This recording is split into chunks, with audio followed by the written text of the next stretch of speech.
지난 1월 목포가 대한민국 4대 관광 거점 도시로 선정이 됐습니다. 조선업종이 많았죠. 근데 조선업이 이제 불황을 겪게 되면서 그래서 고용 위기 지역으로 지정이 됐는데 광주 공항의 민간공항 기능을 무항국제공항으로 이전하기로 합의했고 협약까지 했는데 이게 뭐냐? 모르는 것보다 아는 것이 더 많다. 자팍다식한 기자들의 신개념 토크쇼. 전남 기자회견.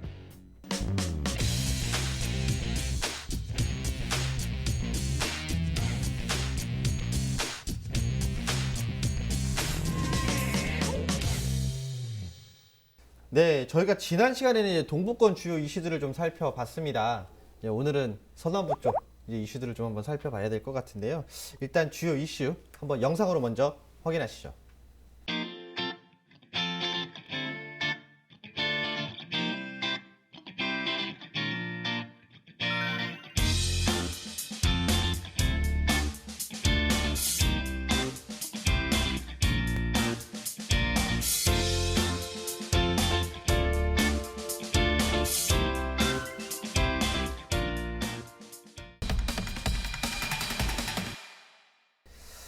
네, 지난 1월 목포가 대한민국 4대 관광 거점 도시로 선정이 됐습니다. 먼저 이제 관광 거점 도시가 어떤 건지 먼저 설명이 좀 필요할 것 같은데요. 네. 우선 일단 지금은 뭐 외국인들이 우리나라로 많이 들어오지 못하지만 코로나 때문에 외국인들이 우리나라로 여행을 온다고 하면 대부분 서울 수도권 있다가 돌아가잖아요. 그러다 보니까 좀 그런 한계를 좀 막자. 이제 다른 곳들도 돌아볼 수 있게 하자 이런 취지로 해서 정부와 지자체가 공동으로 이렇게 투자를 해서 지역에 새로운 관광 거점을 육성하기 위해서 추진하는 사업입니다. 그래서 올해 1월에 말씀하신 대로 이제 목포가 이제 선정이 됐는데 국제 관광 도시로는 부산광역시가 선정이 됐고 그리고 지역 관광 거점 도시로는 전국에 이제 4곳이 선정이 됐는데 목포랑 강원도 강릉시, 전북 전주시 그리고 경북 안동시 이렇게 선정이 됐습니다.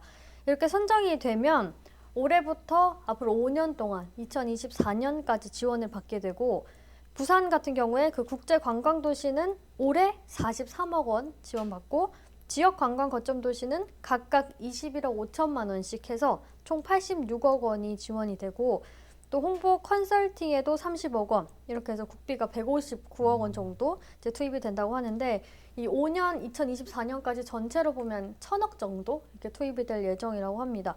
이게 뭐 구체적인 뭐 규모나 세부 사업들 같은 경우에는 지역별로 다를 수밖에 없잖아요. 이제 추진하고자 하는 관광 사업들이 다를 거니까 그걸 토대로 좀 확정을 하게 될 것이고 올해는 또 첫 해기도 하고 또 코로나도 있고 하니까 좀 기본 계획을 세우는 걸 중심으로 해서 앞으로 좀 하나씩 추진될 것 같습니다. 사실 뭐 이게 보면 사실 이게 전라남도만 놓고 봤을 때도 사실 볼 때가 굉장히 많거든요. 근데 왜 그 많은 곳 중에 목포가 선정됐을까요? 그동안 어떻게 보면 좀 소외됐죠, 목포가. 정말 국토가 균형적으로 발전을 한다는 전제가 있다면 제가 보기에는 목포가 부산만큼 발전해야 맞거든요. 목포가 부산만큼. 근데 사실 목포가 굉장히 낙후되어 있지 않습니까? 뭐 인구도 불어나고 있지도 않고 더 줄어들고 있고. 그래서 유일하게 목포가 나름대로 희망적인 것이 뭐였냐면 전남도청이 광주에 있는 도청이 이전한 거였거든요. 동북권은 여수 엑스포 했고 또 순천만 정원 박람회도 하면서 굉장히 여수 쪽은 수도권에서도 국내 관광객들이 굉장히 많이 가지 않습니까? 1,000만이 넘는 뭐 1,300만, 400만 이렇게 가는데 목포는 그렇지 않거든요. 그래서 그런 이제 지리적인 접근성의 문제를 또 뭐 당연히 그런 걸 통해서 해결을 해야 되지만 더 큰 것은 관광 거점 도시로서 지정이 되고 거기에 대한 국가 예산이 투입되면 그 분야에 대한 이제 뭐 인프라를 확충할 수 있다. 그런 측면에서 고려해서 정부에서 목포를 선정한 것 아닌가라는 생각이 듭니다. 아니 그렇게 되면 이제 말 그대로 이제 기대 효과가 있어야 될 것 같은데 어떤 것들이 좀 있을까요, 그러면? 가장 먼저는 홍보 효과지 않을까. 어쨌든 전국의 여러 지자체들 중에서 4곳이 선정이 됐고 그렇죠, 거기에 그렇죠. 목포가 포함이 된 거잖아요. 예. 그러니까 누가 봐도 관광 거점 도시래 이런 궁금증도 생길 수도 있을 것 같고 또 국비가 투입되다 보니까 좀 많이 관광 사업들에 대해서 좀 동력을 얻지 않을까 뭐 이런 생각도 좀 드는 것 같습니다. 네 곳 관광 거점 도시 중에서 강릉과 목포만 항구가 있는 데거든요. 근데 이제 강릉 같은 경우는 수도권에서 굉장히 가깝고 근데 목포는 이제 상대적으로 멀죠.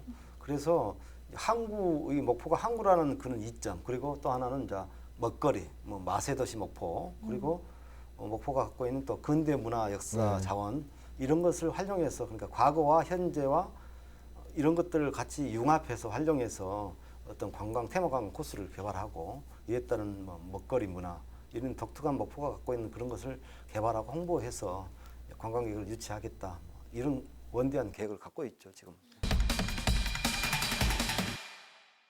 네, 뭐 다음 얘기를 좀 해야 될 것 같습니다. 목포하고 영암이 지난 2018년이었죠. 예. 고용 위기 지역으로 사실은 지정이 됐어요. 네. 근데 뭐 사실 이 고용 위기 지역, 사실 이게 좀 생소할 수도 있거든요. 네, 그렇습니다.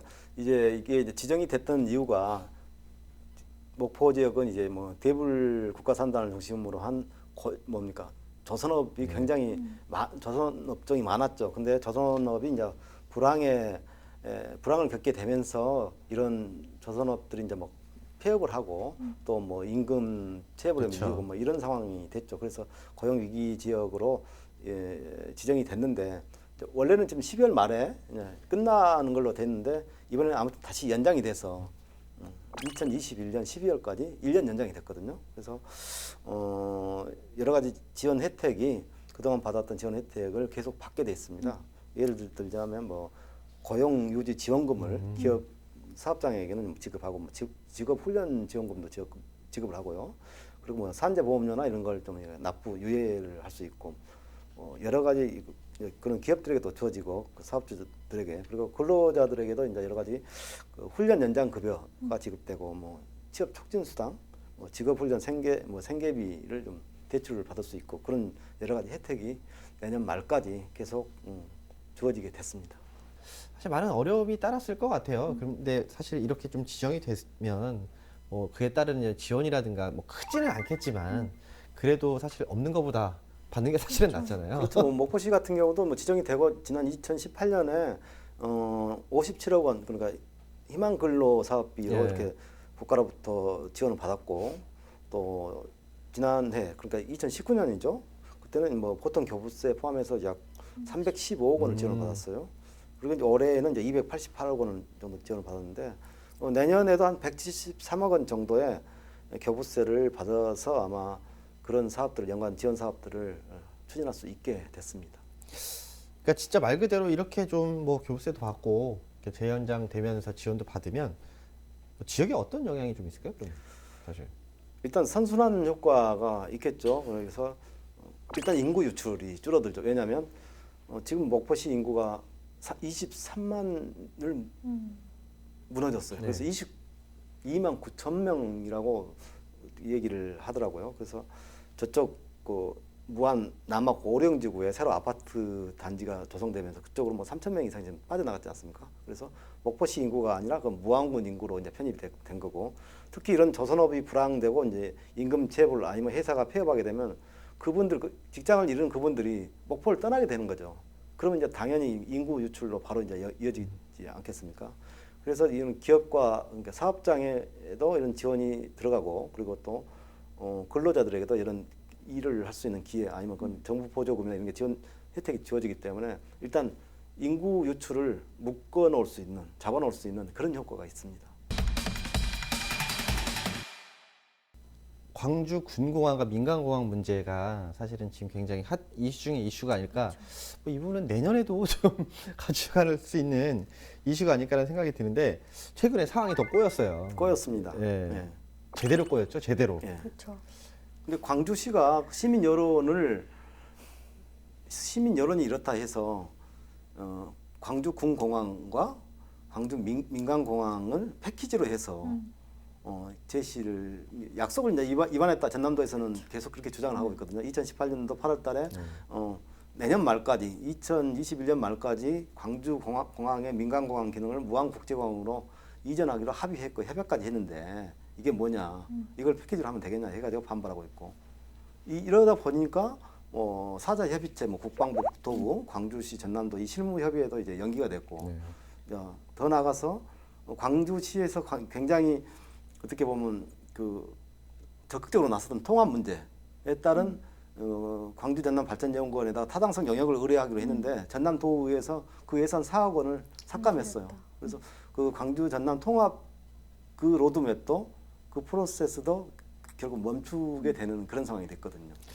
굳이 무안이든 우리 전남에서도 크게 반발할 이유가 없는 게 뭐냐면 궁공항 오지 마라. 민간공항도 필요 없다 굳이.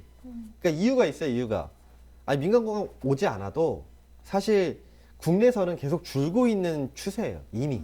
그렇죠. 그러니까 광주공항 그냥 놔둬도 알아서 도태될 수밖에 없는 상황이 올 거예요. 지금 상황으로. 국내 항공 노선이 쇠퇴한 이유가 KTX 때문에 네. 그러거든요. KTX로 해서 거의 시간 단축 효과가 엄청나게 빨라졌고, 뭐 특히 고속도로들이 많이 생겼지 않습니까? 굉장히 많은 고속도로들이 많이 생겨서 사실 굳이 뭐 비행기를 타고 뭐 수도권으로 이동하고 그럴 필요가 없게 됐거든요. 사실 KTX의 장점 중에 하나가 그거잖아요. 내가 예약한 시간에만 타면 돼요. 그렇죠. 예. 그러니까 짐도 미리 먼저 붙이거나 할 이유도 없고.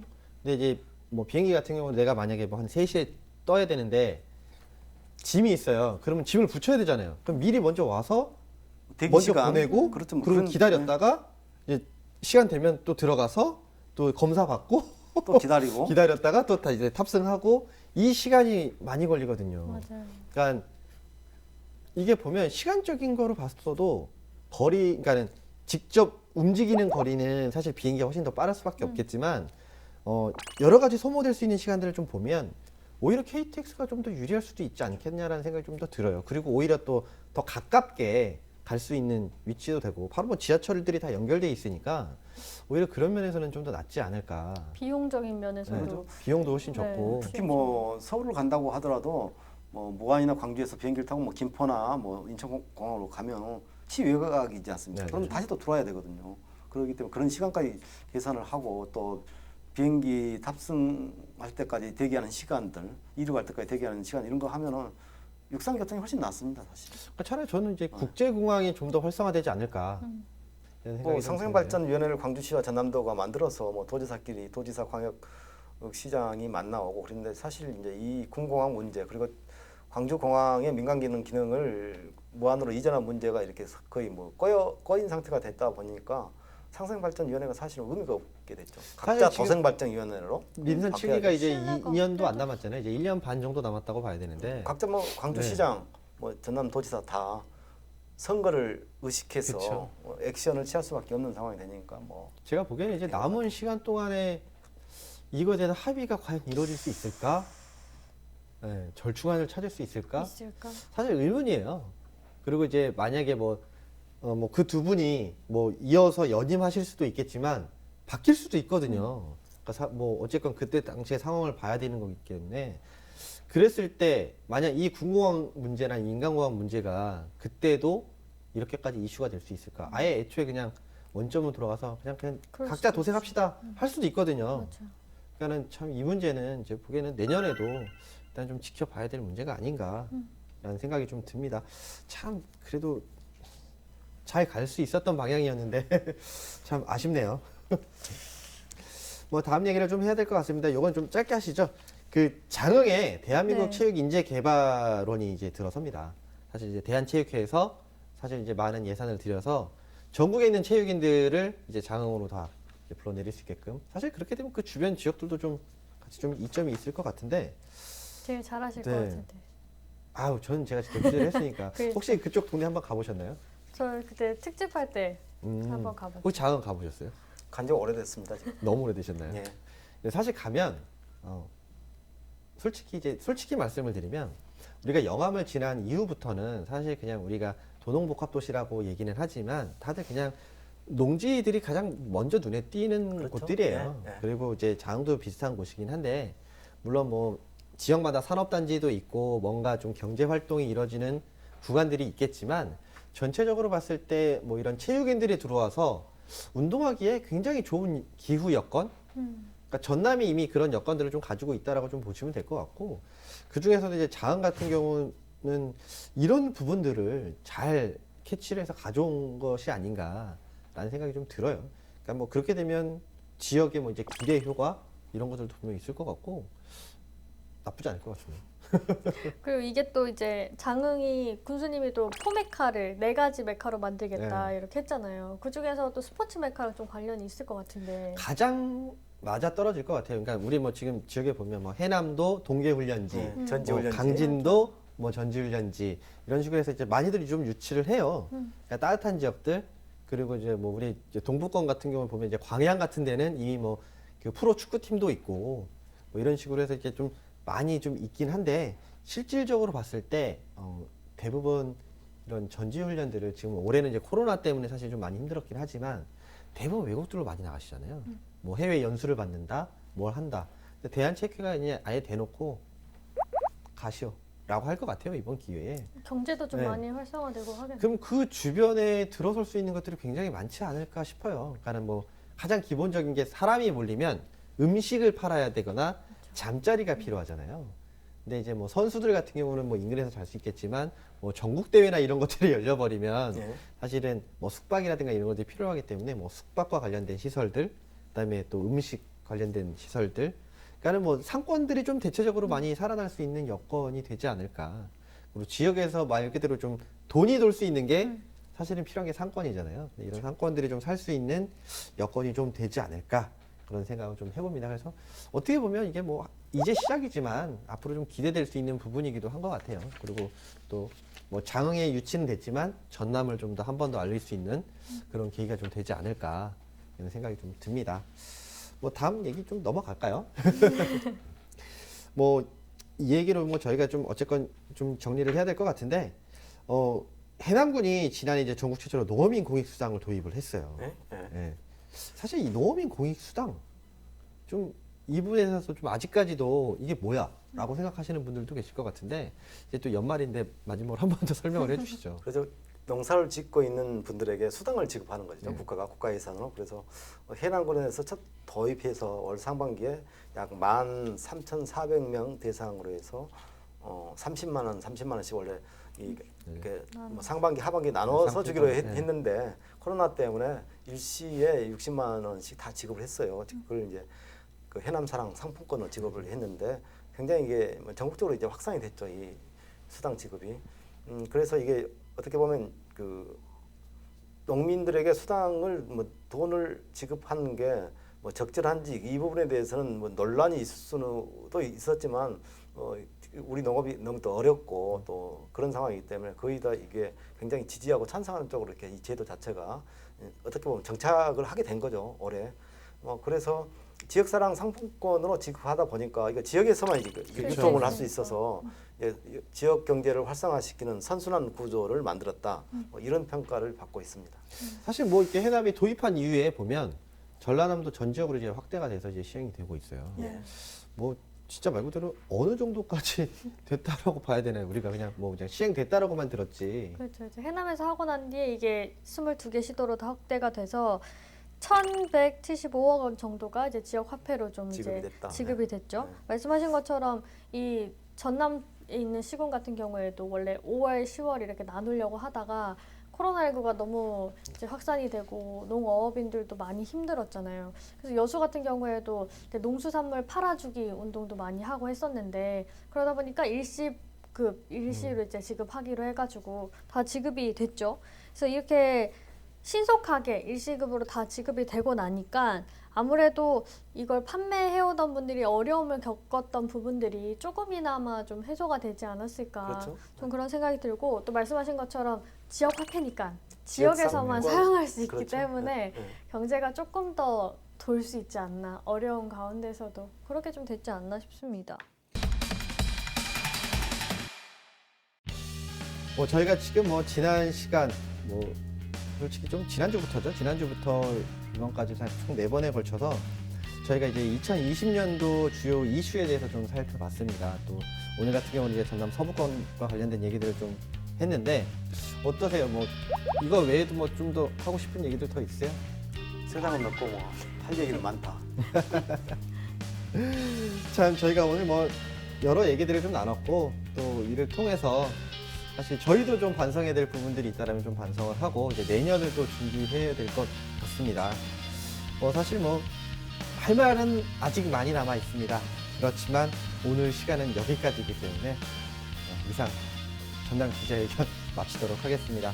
우리 다음 시간에 다시 만나요.